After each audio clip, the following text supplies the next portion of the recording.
Did you know that almost every business in the world belongs to just a few basic types? It's kind of crazy when you think about it. Whether you're grabbing a cup of coffee down the street or ordering a brand new smartphone from some massive global brand, the foundation of how those companies are actually built is drawn from an incredibly small menu of legal options. So, welcome to this explainer. I am absolutely thrilled to have you here. Today, we're taking a deep dive into what I like to call the architecture of business. We're going to explore this really high-stakes story of risk, reward, and how businesses legally structure themselves to not just survive, but to really thrive and grow. If you've ever wondered how the business world actually organizes itself behind the scenes, well, you're in exactly the right place. All right, let's take a quick look at our roadmap for today. Number 1, going solo. 2, sharing the load. 3, the safety net. And 4, going big. Okay, part 1, going solo. Solo proprietorship. Think about your favorite neighborhood coffee shop, maybe a freelance graphic designer you know, or a local plumber. These are usually sole proprietorships. Basically, that's an unincorporated business owned entirely by one individual. It is hands down the easiest and cheapest structure to form, which is exactly why it's the go-to choice for so many startups. I mean, you get to be your own boss, you maintain complete, direct control over literally every decision, and the best part? You keep 100% of the profits. Plus, there are no special corporate taxes to worry about. The profits are just taxed as your personal income. Sounds pretty amazing, right? But, and this is a huge but, there is a massive trade-off involved here. Sure, you have total control and keep all the cash, but on the flip side of the scale, you have what's called unlimited personal liability. This is absolutely crucial to understand. From a legal standpoint, you and the business, you're exactly the same entity. There's no separation. If your business racks up debts it can't pay, or heaven forbid someone sues the business, your personal assets are legally on the line. We're talking your personal car, your house, your life savings. They could all be used to pay off those business debts. That is a seriously heavy risk. And beyond that financial risk, going solo comes with some pretty heavy practical hurdles. For one, it's really tough to raise capital because banks generally view sole proprietorships as super high risk.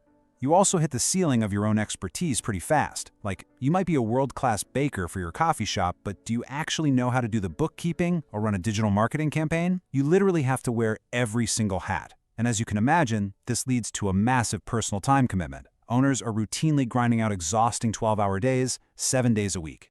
Which brings us to part 2, sharing the load, partnerships. Eventually, a solo owner is going to hit a wall. Maybe that coffee shop is doing so well it needs a second location, or a growing online store desperately needs more cash and different skill sets.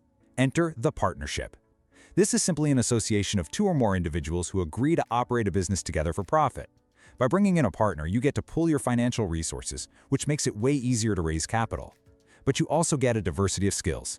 If you're amazing at product design but terrible with numbers, you just partner with someone who's brilliant at sales and accounting. Problem solved. Now, there's a great piece of advice directly from our sources that says business partnerships are often compared to marriages. And honestly, that hits the nail on the head. Just like a marriage, choosing the right partner is absolutely critical. Personalities and visions for the company can and will clash. One partner might want to keep things small and local, while the other's ready to bring in investors and go nationwide. Because of this, it is highly recommended to have a written partnership agreement. You want to get it all in writing, how profits are shared, who does what daily, and how you'll resolve conflicts long before they even start. Within this partnership structure, you basically have 2 distinct paths, general partners and limited partners. General partners are the ones running the day-to-day operations, but just like the sole proprietor, they face that terrifying unlimited personal liability. Limited partners, on the other hand, well, they're essentially just financial investors. They front the cash, but they agree not to take part in the daily management. And their reward for staying out of the operations? Their liability is limited only to the amount of money they actually invested. If the whole thing goes under, they only lose their investment, not their house. All right, moving on to part 3, the safety net, limited liability. So, imagine you're opening a heavy manufacturing factory. The risks of accidents, lawsuits, or just massive debts are simply way too high for you to remain personally liable. You need a shield. You need what's called limited liability. This is a legal protection ensuring owners are not personally liable for the debts and obligations of the business. Achieving this is really a triumphant moment in the growth of a business. It effectively builds this permanent legal wall that completely separates your personal life savings from the company's financial obligations. For a lot of modern small and mid-sized businesses, this safety net comes in the form of an LLC, or a limited liability company. LLCs are incredibly popular, and it's easy to see why. They provide that absolute vital liability protection, but they manage to skip the massive complexity and strict reporting rules of a full-scale corporation. But a quick word of caution from our sources: as an owner, you have to be extremely careful not to mingle your personal and business funds. If you start treating the business bank account like your personal wallet, you can actually lose that limited liability protection entirely. So you've got to keep them separate. And that takes us to part 4, going big, corporations. If you want to operate on the scale of tech giants like Apple or massive global retailers like Walmart, you're going to need the ultimate business structure, a corporation.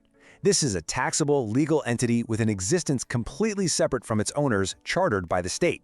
In the eyes of the law, a corporation is literally like an artificial person. I mean, it can own property, it can enter into contracts, it can sue people, it can be sued, and theoretically, it can live forever. It is totally unaffected by the death or withdrawal of any individual owner.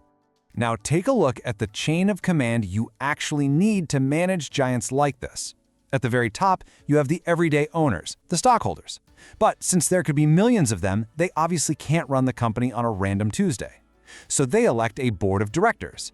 Those directors then turn around and hire the officers, the president, the vice presidents, the CEO, and those are the folks who actually manage the top-level operations of the business.